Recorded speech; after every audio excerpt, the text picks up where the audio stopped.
भाई माने तुम संजू सैमसंग न्याय नारा देउछ किंतु एठार प्रकृत न्याय रोहित शर्मा बंधुगण ब्रेकिंग न्यूज है रोहित शर्मा आउ भारतीय दलर कैप्टेन रहिबे नाही। तांको स्थान रे ओडीआई अधिनायक हेबे। अनुमान कर किए हेबे? तुम ठीक भाव में अनुमान करिछ। सुमन गिल। बीसीसीआई पूर्व निष्पत्ति नहीं सारी जे गिल सेमानकर परवर्ती सुपरस्टार खेलाली हेबे। एही कारणरू नुहे बरम गिल केवल टीम इंडिया पई 3टी पर्यायर खेलती। बरम तांकु टेस्ट मैच रो कैप्टेन मध्य दिया जायछि। तांकु एशिया कप पई टी20 दलर उपनायक मध्य करा जायछि। अनेक लोक भाविथिले जे से टी20 दलर अंश मध्य होई पारिबे नाही। एबे लेटेस्ट खबर हेउछि जे रोहित शर्मा को कैप्टेनशिप रु हटाई दिया जिवो एवं तांकु ओडीआई अधिनायकत्व दिया जिवो एवं 19 अक्टोबर रु आरंभ हेउतिबा ऑस्ट्रेलिया सीरीज रे भारतर नेतृत्व नेबे। यार अर्थ हेउछि बीसीसीआई निष्पत्ति नेछि जे सुमन गिल 2027 विश्वकप रे भारतर अधिनायक हेबे। एथिरे कोनोसी भूल नहीं।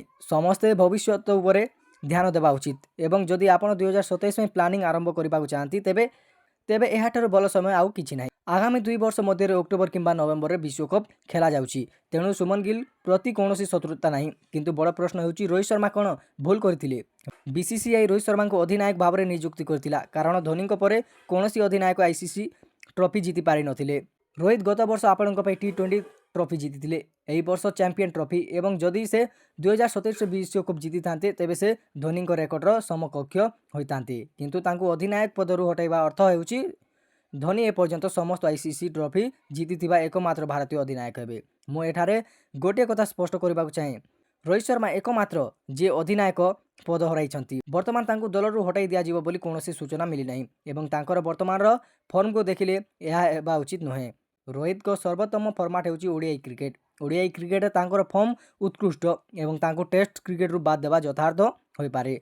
किंतु यह ओडीआई क्रिकेट सहित करा जाई पारिबो नाही। तेणु रोहित शर्मा को फैन मानकु आदि चिंता करबा उचित नुहे एवं विराट कोहली को फैन मध्य चिंता करबा उचित नुहे।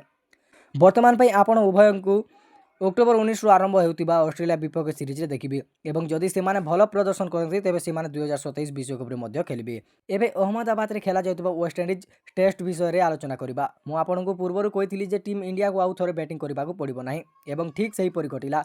भारत 448 रन रे से मानकर इनिंग्स घोषणा करतिला। गतकाली परे आज भारतीय बैट्समैन बैटिंग पई आसी नथिले। वेस्ट इंडीज सामना सबुठार बड़ चैलेंज थिला कौनसी प्रकार इनिंग्स पराजय को रोकिबा किंतु ताहा होई नथिला। वेस्ट इंडीज 146 रन रे ऑल आउट होतिला। भारत एक इनिंग्स एवं 140 रन रे टेस्ट जीतिथिला। जाडेजा 4 विकेट नैथिले सेतेबेले सिराज 3टी विकेट नैथिले। आमे काली सकाळे एई मैच उपरे पोस्टमार्टम करिवु किंतु प्रथमे रोहित शर्मा खबर विषय रे आपनक मतामत कहंतु आमको कमेंट रे जणांतु। चैनल को सब्सक्राइब करंतु। काली देखाबा। जय हिंद।